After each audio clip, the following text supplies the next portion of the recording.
Good morning, everyone. My name's Keith Stevens. I'm one of now chairs, and I'm introducing this next session, which is entitled Levelling Up Through Speaking Up. By learning from complaints and mistakes, we strengthen public trust and enhance the administration process that underpins our ambitions. So is it time for local councils to benefit from the public accountability and feedback that the Ombudsman provides elsewhere?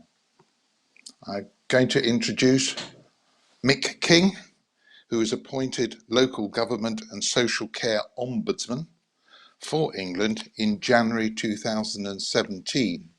He first joined the Local Government and Social Care Ombudsman, abbreviated to LGSCO, in 2004, where he was Deputy Ombudsman, Chief Executive and Accounting Officer. Before that, he spent 15 years in a range of consumer and public protection roles, including Chief Trading Officer to the Northumberland County Council. So I'm pleased to introduce Mick. Over to you, Mick.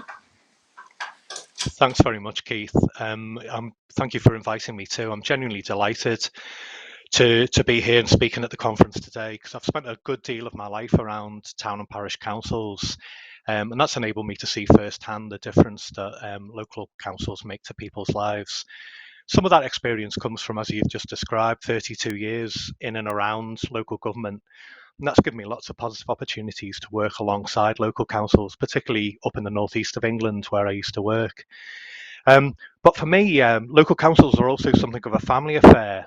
My grandfather was for many years clerk to not one but two parish councils. So a big hello to any delegates from Melling or Lydiate parish councils up in Lancashire. You're following a noble tradition. And actually, to inspire me, I keep my grandfather's typewriter on my desk, on which he typed many thousands, I don't know if you can see this, many thousands of agendas and minutes for parish meetings. And for any delegates under 30, this is what an iPad used to look like.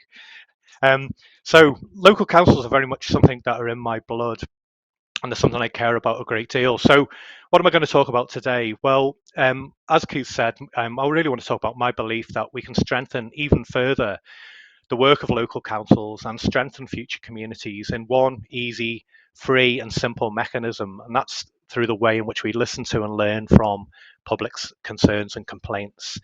And there's three things I want to cover this morning. Firstly, for those of you who are not familiar with my office, I'll say a little bit about the work of the Local Government Ombudsman and how it's relevant to local councils. Secondly, and perhaps most importantly, irrespective of my role, I do talk a little bit about why I think it's important for all local democratic bodies to listen to and engage with public concerns themselves at a grassroots level. And finally, I want to close by looking to the future a little bit and make a case for why I think we should hardwire local accountability into our vision for future communities, including potentially a greater role for my office working alongside local councils. So they're the three areas I wanted to, and we'll kick off with who and what is the Ombudsman, because you could be forgiven for not knowing about my office. Many people don't. We were established back in 1974, so it's a model that stood the test of time, and we're not that far off our 50th anniversary coming up. We have 200 staff spread right across the country, based in three offices, one in York, one in London. Our headquarters are in Coventry. And you'll note that we're deliberately not based in Westminster. That's partly to emphasise the local nature of what we do, but also to emphasise that we're completely independent from central government, also from local government as well. Indeed, I'm appointed directly by the Queen, so that my role is seen to be completely free of any political influence. It's a very wide one, and it includes our ability to look at complaints made against all principal local authorities in England, such as district councils, counties, London boroughs, Mets, combined authorities, the whole lot. We also cover things like national parks, fire authorities, and every social care provider in the public and private sector. So that's a very big list, but you'll have noticed that it currently includes complaints escalated from town and parish councils. And that's something I'll come back to a little bit later at the end of my talk. The way we operate is very similar to a court or a tribunal. Indeed, we operate with the powers of the High Court to carry out our investigations. But we do all of that without any of the kind of cost or formality that's associated with the legal process. Also, a bit like a court, we're totally objective. We're not a consumer champion and we're not on one side or another. So for me, when we investigate a complaint, I don't celebrate any more if we uphold the complaint than if we exonerate the local authority. And we are totally objective and impartial. And I think it's also important to emphasize that we only get involved in complaints after the local complaints process has been completely exhausted. So we don't interfere with local grassroots complaint handling, and we're very much complementary to local resolution, not instead of it.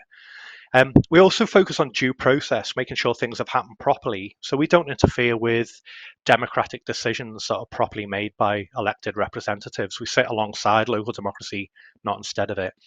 One of the good things about our work is that when we make a decision, that's the final word on a dispute. And that's good because it can bring a sense of resolution and closure to sometimes long running and toxic disputes. And I'm sure some of you will be familiar with that kind of scenario. In where we get involved, often we can move the problem away from the local body and we become the one who is making the final decision on it. We do that in about 30,000 complaints and inquiries a year, and we're completely free to use for both parties in the complaint. And those 30,000 people who come to us, we rely on. We can't advertise, and we don't not uppermost in most people's minds on every day. So we rely on people being pointed in the right direction to come to us. And one of the useful roles that I think local councils can play is where people come to you with concerns which are actually about a principal authority, then you can signpost residents of their right to come to us, and that's a really helpful and useful thing both for you and for us. Of those 30,000 people who come to us, about 4,000 result in a detailed investigation. And that's into all sorts of different issues that local authorities are involved in, everything from planning to special educational needs, footpaths to homelessness, bins to highways, literally everything that local authorities are involved in, we'll look at. And a key feature of what we do, though, is our work isn't just about individual dispute resolution. What we try and do is we try and spot trends and patterns and then feedback the learning from complaints. Because I think if all we do is resolve individual disputes, then we're missing a trick, really. So for me, it's all about that added value about what can we learn from complaints. And our culture is very much not about blame or compensation. Ours is about how do we learn and improve as a result of people's feedback. So that's fundamental to what we do. So that brings me really to the second point I wanted to talk about this morning, which is why do I think it's important to listen to local concerns? And I realise I'm speaking to the converted, probably to many of the people on this call. But so before I get into that, it's maybe worth just pausing for a moment and just everybody thinking, what's the first word you think of when you hear the word complaint? I'm sure many of you will be thinking some pretty negative thoughts at the moment, and I think it's natural for our heart to sink when we think about a complaint, particularly if you're on the receiving end of it. And I've been in that position when I worked in local authorities too, and it's never nice to be in that position. However, I think that as public servants and public representatives, our job is to rise above that immediate emotion of complaints and see the power and importance of public concerns and what they mean. And I think it's important because when people take the trouble to speak up, in my experience, often they're not complaining for themselves. They're complaining because they want to see some sort of change in their community. And I think that's why public concerns are so precious. Many of them are anyway. And that free feedback we get from the public, I think is something that every local public body can act on. And that's irrespective of whether you're involved with my jurisdiction or not. As I say, I'm sure I'm speaking to the converted with some of this already, and I'm sure you already know this and are signed up to this. I think what's more, though, is your local connectedness means that you're probably more in touch with local concerns and complaints than any other part of the system. So I think your role in local councils in relation to public concerns is perhaps one of the most important in the system. So let me share a few thoughts from my experience about how I think we can make complaints work for us. And I think that happens on lots of different levels. Of course, on the most basic level, it's good to resolve people's individual disputes. It's just, it's fair, and it's the right thing to do. But I'd argue that for local democratic bodies like yours, the role goes much further than just delivering good customer service. Because when somebody complains about a public institution, whatever its size and role, I think that's a fundamentally different situation than when you take a broken toaster back to us. It's not about customer service. I think instead, complaints about local services touch on that very profound relationship between the citizen and the state. So for me, listening to local concerns is at the heart of healthy local democracy. And I think it's fundamental to maintaining public trust in our institutions. And that's something I know other speakers today will be touching on, and something which we see called into question all too often these days. On a much more practical level, I think learning from complaints, mistakes, and concerns can drive really positive change in our communities. And for me, that's the most important aspect of what we can all do. One complaint can genuinely change things for many, many thousands of people, but it can only do that if we look beyond the immediate dispute and see the bigger picture. I'll give you a good example of that in a complaint we investigated last year about adult social care. The complaint itself was fairly routine. We investigate literally tens of thousands of complaints around care issues every year. So this was a routine dispute about care charges. But in the course of our investigation into that, we spotted that there was a wider systemic problem with the council's charging policy. And that affected everybody that was using that service. So rather than just resolving that one dispute, we widened our investigation to say, okay, what else can we learn from this?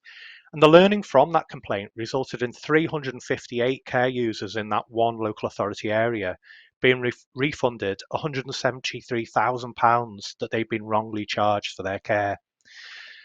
In addition to that, we worked with the local authority to agree policy changes to avoid the same happening to thousands more other people. We didn't stop there. We then shared the example of that authority with councils across the country to support nationwide changes. So from just one person's experience and one person's complaint, we changed nationwide policy in relation to the way in which care was charged.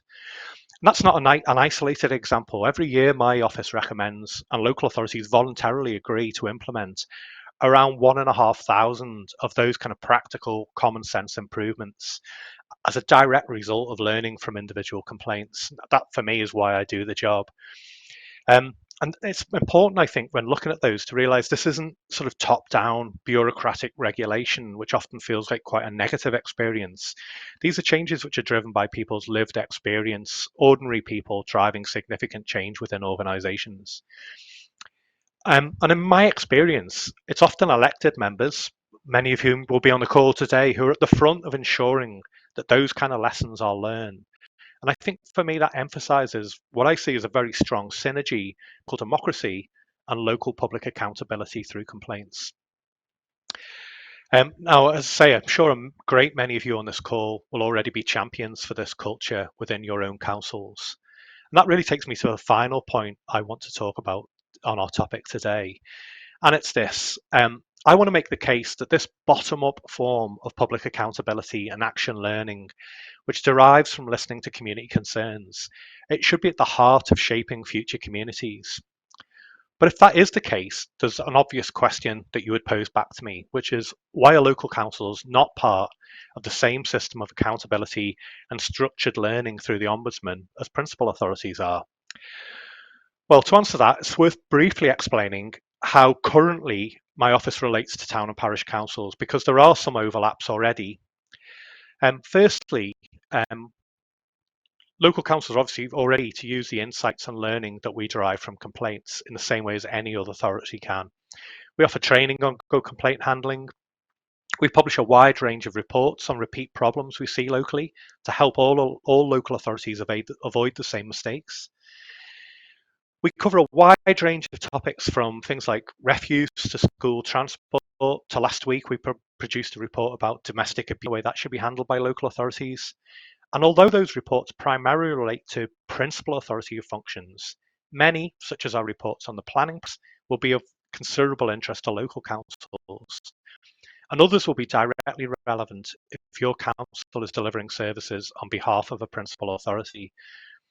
All of that information is available free on our website, and if you just search for LGO, then you'll be able to access all of that and be able to find us. Also on our website, you'll find an interactive map which shows how your principal authority performs on complaints, and also it shows what specific commitments they've made to improve local services as a result of our investigations. And I think that interactive map provides you with essential evidence that you and your residents can use when holding principal authorities to account. So hopefully that's a useful resource. And to back that up, we publish every single decision we make. So on our website, you'll see about 35,000 decisions against your local authority, which is searchable by topic and by the individual authority. Perhaps most relevantly today, though, we issue statutory guidance, which is drawn from nearly 50 years of investigating everyday mistakes and concerns. And much of that is directly relevant to local councils. And a great example of that in particular is I'd highlight our guidance on the principles of good administrative practice. That document sets out the key attributes of a well-run public body. And I think that's relevant to all of us and is essential reading, because getting those basic administrative processes right, I believe, is the enabler for everything else we want to achieve. So I'd really recommend that to you. And often in our investigations, we find that the most successful public bodies are those that get the basics right. It's not about grand strategies. It's about making sure that the fundamentals are in place and done properly. So all of that's already there for you to use and share. And as I said, we very much welcome your role in signposting your residents to us when they've got complaints about a principal authority. However, that still leaves a big question about our statutory role in relation to local councils. And in reality, that remains arm's length at best. There are two areas where we currently can interact. One is where a local councillor conduct dispute is being considered by the Standards Committee of a principal authority. We can look at any defects in that process. However, in reality, that's often so far removed from the original complaint that it seldom feels like a satisfactory piece of work for us to do or for anyone who complains. More usefully, where a local council is delivering services on behalf of the principal authority, as I know many of you do, we do have jurisdiction to look at how that service was delivered in the same way that we would if it was delivered by a private contractor. However, I'm not sure how well understood that is, and in any case, our findings would be addressed to the principal, not the local council, so potentially some valuable learnings lost there. That all leaves a pretty obvious gap, which I do believe doesn't properly reflect the status, the professionalism, and the contemporary role of local councils in modern life. I think the absence of an ombudsman arrangement particularly is inexplicable for the largest local councils, some of whom would be represented today, and some of whom have budgets and staff to equal or rival those of the smaller district councils.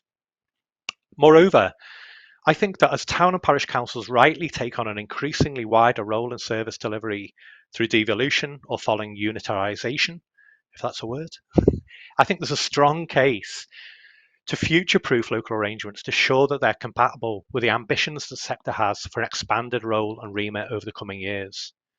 So the answer in my mind is that we probably should formally extend the Ombudsman model to at least some local councils, provided that we can get the right practical arrangements to ensure that this can be applied proportionately and pragmatically.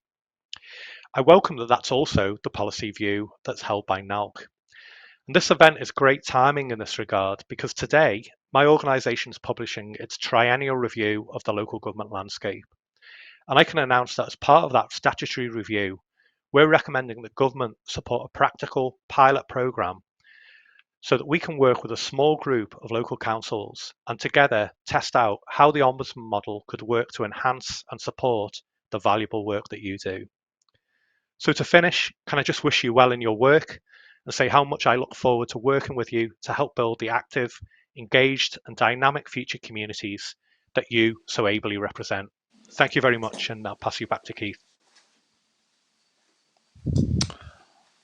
Thank you very much, Mick. Very, very interesting. I suppose one of the questions is that with 10,000 parish and town councils, would you have the capacity? I'm not saying they're all making complaints, but the monitoring officers do keep rather busy.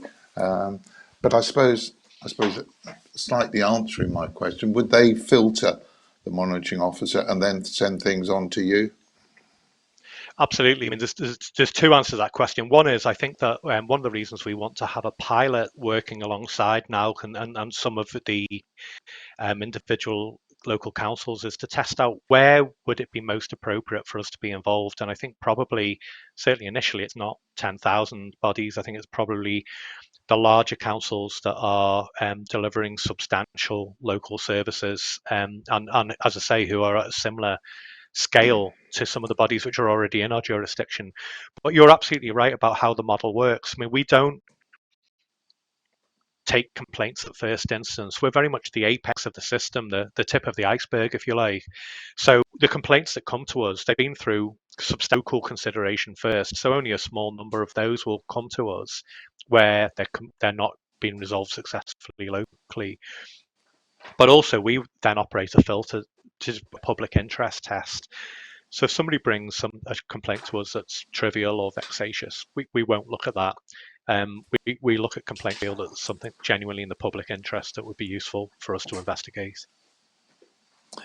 And after investigating, what powers do you have to deal with offenders, if you like? One of our big issues in parish and town council world is, yes, we have standards and committees to look at problems, but there's no real way of dealing with a councillor that's causing problems unless they're actually breaking the law. So I just wonder what powers you have. Yeah, well, the interesting thing is that during the course of an investigation, we've got the powers of the High Court. So we can demand any evidence whatsoever. We can compel people to give this for us, and which would be admissible in the High Court. We can act in the course of the investigation. So the powers are fairly draconian in terms of ensuring cooperation during an investigation. The interesting thing is, though, then when we make a decision, as I say, that no decision that can only be challenged in the High Court. Our outcome we recommend, though, is very much a recommendation. Now, that sounds like it suddenly becomes a bit weak. The reason for that, though, is that we want to work with local democracy. So, I'm an appointed official. I'm not elected. So I think we should always respect the sovereignty of local democracy. So our recommendations go back to the local authority, and elected members have to agree to implement them. Now, in 99.9% of our cases, that's exactly what they do. Because if a local authority were to disagree with them and not implement them, I think in terms of the reputational damage and also the media scrutiny of that, most local authorities, even if they don't agree with my recommendation, will honourably implement it, even if sometimes through gritted teeth, because they want to make sure the system works. Because it's a tried and tested model that's worked for 50 years. And it coexists with local democracy and supports local democracy rather than riding roughshod across it. Thank you. Are there any more questions from delegates? If you want to post them, we can look at them. Or if you haven't got time, you can post your questions and Mick's kindly agreed to answer them at a later stage. I noticed there's a couple of questions. Yeah, they've just come up. Yeah, I was going to say there's a couple of questions there around arrangements for local standards committees and ethical standards complaints. We are making some proposals around that as part of the review we're launching today. Many of you will be aware that the Committee on Standards and Public Life proposed changes to the standards regime some years ago. Our view on that is that we probably should play a more active role in that area. Again, not dealing with complaints at first instance, but as a backstop to the local system. So where the local system hasn't been able to resolve ethical standards complaints, in the same way that you can escalate a complaint about any other matter to the Ombudsman, ultimately, we think probably that should be some version of that system should be available around ethical standards complaints. And it's interesting, if you look at my counterpart in Northern Ireland or in Wales, the Ombudsman there are actively involved in dealing with ethical standards matters and play a very constructive role. So another one of our recommendations is that we probably should look at expanding the role that we could play, perhaps in helping to bring resolution to some of those disputes, which I know can be very difficult things to resolve locally, particularly in a smaller body. What sort of reaction have you had from the government to your proposals, and is there a timescale when you think we might see something?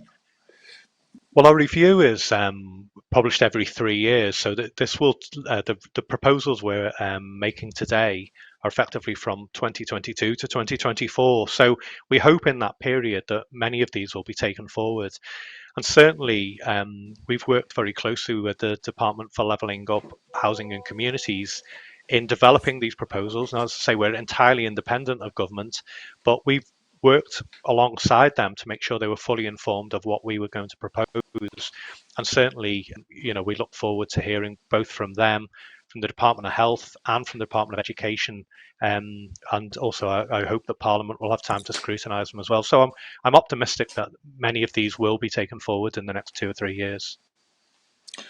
Okay, thank you. Someone's asked, what's your definition of a super council? But I imagine that's something that varies depending on area. I think the concept of the super council is probably something that's less my definition and something that is talked about in the sector. I mean, I suppose for me, when I'm talking about the larger local councils that may well be suitable to be brought within our remit, I think I'm thinking of those ones which have substantial budgets, some substantial service delivery roles, and substantial numbers of staff. And I know there's some councils, you look at something like the Isles of Scilly Unitary Council that's in my jurisdiction. There are a number of large town councils that are substantially bigger than or similar size to that council and to other district councils. So I think sometimes it feels a bit of a nonsense that you've got bodies in jurisdiction with me that are actually smaller than some of the bodies that are outside it. So I think that's the area we want to explore in any kind of pilot work we do together.